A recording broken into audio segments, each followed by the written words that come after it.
Sous le pont Mirabeau coule la Seine et nos amours. Et sur internet se diffuse mon émission Écran d'arrêt. L'autre jour, j'ai regardé les films du Nikon Film Festival. Et la plupart des films reposent sur une seule chose, la beauté de l'image. C'est de toute beauté.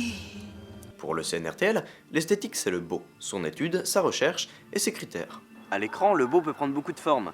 Mais à l'image, c'est surtout une affaire de couleur et de lumière. Ça donne de la gueule à un film ou à un jeu, même avec peu de budget. Mais l'image ment, elle n'est pas le réel, et son omniprésence me rappelle que tout désir esthétique est un point de vue. Faire une image, c'est affirmer quelque chose. Depuis que Photoshop, Lightroom, DaVinci ou Instagram forment la vie de tous les jours, l'image esthétique nous entoure. Mais ne faudrait-il pas se méfier de ces mirages? De l'eau. De l'eau. Ah. De l'eau.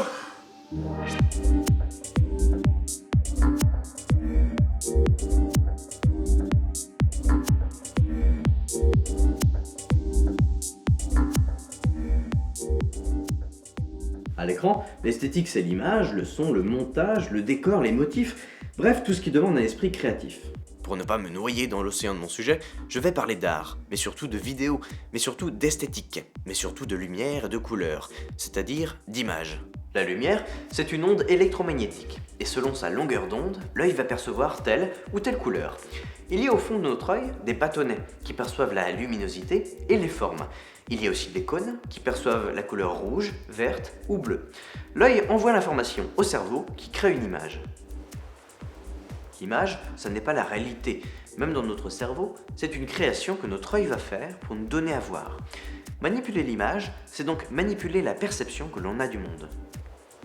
L'image s'est construite une mauvaise réputation, notamment à cause de philosophes comme Platon qui mettaient l'art en dessous de tout. Platon distingue plusieurs mondes. Il y a d'abord le monde des idées, incorruptible, c'est ce qu'il y a de plus beau. En dessous, il y a le monde sensible, ce sont les objets, les êtres mortels. Et en dessous, il y a le ramassis des arts, ce sont Castlevania, Citizen Kane, la Joconde, vraiment le bas du panier. L'art prend pour modèle le monde matériel, et il en propose des images. Platon nous dit que prendre ces images pour la réalité, c'est s'illusionner. Il prend pour exemple l'allégorie de la caverne. C'est l'idée que nous serions enchaînés face à un mur où des ombres sont projetées. alors comme pour Platon, l'homme est une grosse nouille, il va prendre ses ombres pour la réalité.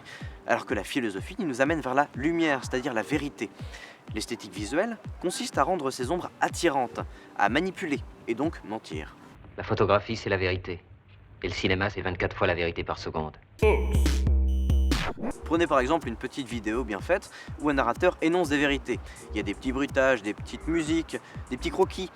Donc le public va lui accorder sa crédulité sans jamais vérifier les informations. Un film, ça n'est jamais le réel, même lorsqu'il filme le réel. Jean Renoir a dit du documentaire qu'il était le genre le plus faux du cinéma. Faut-il alors préférer une approche plus éloignée du réel? C'est ce que propose Henri Alcan, qui était un directeur de la photographie qui a pu travailler avec Renoir, Cocteau, Carnet ou bien Wim Wenders. Moi, je trouve ce qui est très intéressant, c'est à propos de la technique, ça c'est de la technique, mesurer la lumière. Mais il ne faut pas seulement la mesurer. Quand on est en extérieur, c'est relativement facile. Il faut aussi l'inventer, la lumière. Il faut aussi, en studio, la construire. Il a écrit un ouvrage de référence, Des lumières et des ombres, où il définit la place de la lumière dans la culture, et spécifiquement dans l'image.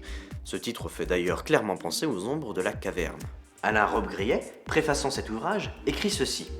Il, Henri Alcan, combat sans relâche son plus grand ennemi, le naturalisme, ce mélange d'idéologie et de lâcheté qui finit par faire abandonner toute intervention créatrice au profit d'une prétendue reproduction de la réalité quotidienne. Alcan pense qu'on ne peut pas affronter le réel en le copiant. Il faut la déformation esthétique pour tenter de l'atteindre. On pourrait lui répondre qu'il existe plusieurs types d'esthétique. En peinture par exemple, les toiles hyper réalistes des années 50 sont si détaillées qu'on dirait des photographies. Dans le jeu vidéo aussi, les graphismes essayent de se rapprocher le plus possible du réel. Attention cependant à distinguer technique et esthétique. La technique, ce sont les outils pour réaliser une œuvre, elle n'est pas l'œuvre. La technique peut nous contraindre, et c'est pourquoi l'artiste est parfois plus créatif avec peu de moyens. Comparez le jeu 140 avec Call of Duty Modern Warfare. L'un est esthétique et crée un univers cohérent avec de gros pixels, l'autre est vide, plat, mais profite des meilleurs moteurs graphiques de jeux vidéo au monde. Pour Alcan, il y a l'affirmation d'un point de vue, ceci pour nous montrer la présence de l'artiste, pour nous montrer aussi ce que dans le réel on n'aura pas su voir. Cette vision est héritée de la philosophie de Bergson, qui pense que l'artiste révèle, c'est-à-dire montre l'invisible. L'artiste est cet être qui a un autre rapport au monde. Il ne nous fait pas prendre des vessies pour des lanternes, comme le pensait Platon, mais nous donne à voir autrement. Dans La pensée et le mouvant, Bergson admet que nous sommes incapables de voir les choses sans art. Comment demander aux yeux du corps ou à ceux de l'esprit de voir plus qu'ils ne voient?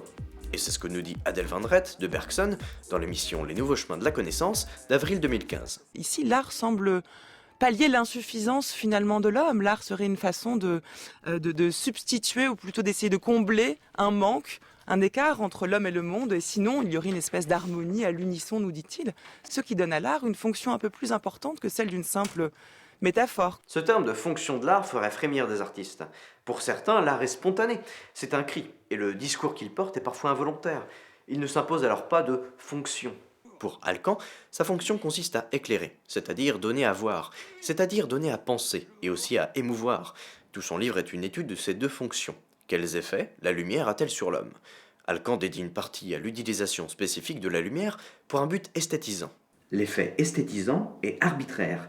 C'est un élément subversif qui brise la monotonie des surfaces, l'équilibre et le rythme de l'espace. Les films de Dolan sont esthétisés, c'est-à-dire peu réalistes graphiquement. C'est une particularité héritée de genres tels que l'expressionnisme allemand où l'ombre modèle l'espace. Les films de Xavier Dolan font un tabac. J'en prends pour exemple le numéro des Cahiers du cinéma d'octobre 2014, titré Xavier Dolan, toujours plus haut. Ces films sont des cris d'artistes, réalisés rapidement dans une extrême jeunesse, et qui, selon les Cahiers du cinéma, donnent un exemple de jeunesse, car le cinéma a besoin de films flamboyants. Ils prennent pour exemple Truffaut, qui lorsqu'il était critique, voulait qu'un film soit vivant, privilégiant l'élan au résultat. Ces films sont vivants, mais quelque chose me gêne dans son image, et je pense qu'Alcan me fournit une réponse. L'effet esthétisant est d'essence subjective, et par conséquent non discutable.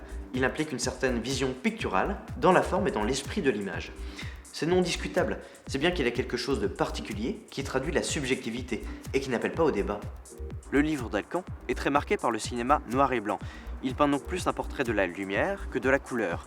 Aujourd'hui, c'est la couleur qui nous intéresse. L'étalonnage est devenu un élément essentiel, mais c'est surtout un élément de post-production, c'est-à-dire qu'il se fait après le tournage sur ordinateur. Depuis le numérique, on passe généralement moins de temps sur le tournage à préparer l'éclairage et plus en post-production. La couleur raconte une histoire. Dans Okami, édité chez Capcom, l'univers graphique très influencé de la culture nippone est dessiné à l'encre de Chine. Les dessins en 2D animés sur un rig 3D donnent l'impression de se balader dans une peinture et l'immersion est immédiate. L'émission Afterbeat a d'ailleurs souligné la cohérence sonore et visuelle de cet univers, et je ne peux que vous conseiller d'aller le voir. Moins artistique, la couleur peut être technique. Elle guide le regard dans les FPS pour que nous allions directement vers l'objet qui fait avancer l'intrigue. Une émission de Lewis Crystal concerne l'utilisation de la couleur à un but narratif et nous indique qu'aucun code n'impose une symbolique type aux couleurs, à chaque artiste de les utiliser pour servir son œuvre. La couleur différencie les personnages dans Inside Out, les époques dans Intolérance, la psychologie dans Vertigo ou les lieux dans Le Magicien d'Oz.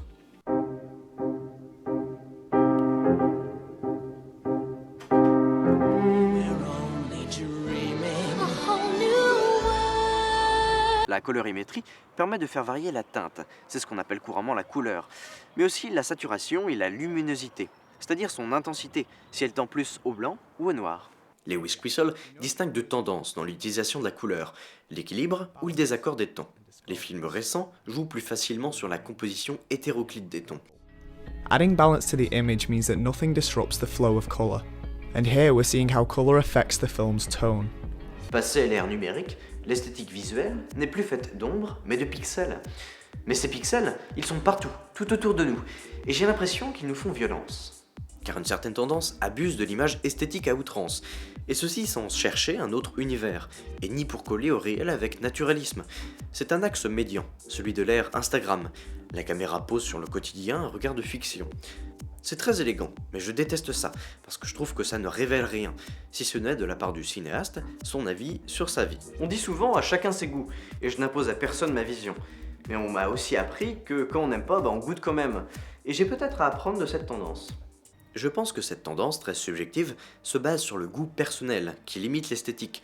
Roland Barthes, qui écrit La Chambre claire sur la photographie, distingue le studium, c'est-à-dire l'intérêt général que l'on porte à une œuvre, du punctum, qui est ce qui, en moi, me touche personnellement, un détail qui me perce. Le punctum, c'est une sensation qui s'impose à moi, je ne peux rien y faire. Mais parfois, vous voyez un film, vous jouez à un jeu et c'est nul. Il n'y a pas de punctum. Mais ça vous reste en tête. Un mois, un an. Et plus vous y revenez, plus vous le vivez, plus vous en tirez quelque chose. Ce que Bergson appelle le pouvoir révélateur de l'art, c'est cette capacité à me faire prendre conscience du monde et de moi-même. Et ça met parfois très longtemps à agir. Mais l'esthétique moderne se veut très rapide, d'autant qu'elle se répand grâce aux nouvelles technologies. Mais peut-être qu'elle finira par lasser. Ce sera alors un nouveau crépuscule des idoles. En attendant, prenez le temps de penser l'image, et ne vous laissez pas avoir par le mensonge des ombres. Car la nuit sonne l'heure où les ombres te leurrent. Les jours s'en vont, je demeure en prison.